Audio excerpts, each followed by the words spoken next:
Penso che questo è un matrimonio che non ha nessuna affinità tra i coniugi, per cui immagino che sarà il tempo di una stella cadente. Giuseppe Conte sale al Colle, scioglie le riserve e dà il via al nuovo governo e nello stesso momento da Palazzo Balbi Luca Zaia dà le carte al nuovo esecutivo. Matrimonio impossibile, secondo il governatore. Se lavoreranno durerà pochissimo perché litigheranno subito, a meno che non facciano la politica la scelta di non far nulla per non litigare mai, ma a questo punto se ne accorgerebbero ancora di più i cittadini. Nel mirino c'è sempre l'autonomia bloccata.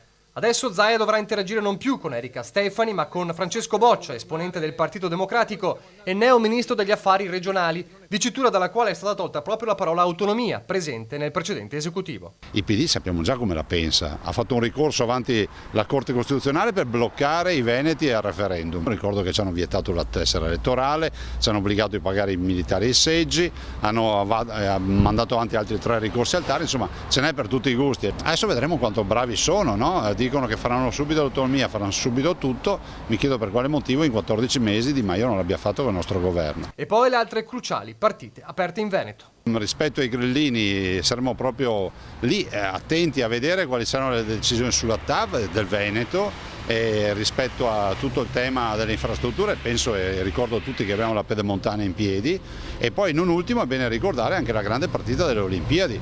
Ricordo che i grillini ci hanno detto le volete, ve le pagate, adesso vedremo, visto e considerato che il PD faceva grandi battaglie per sostenere non solo noi ma anche e soprattutto il loro sindaco Sala su questa partita, vedremo se cambierà l'opinione rispetto alle Olimpiadi.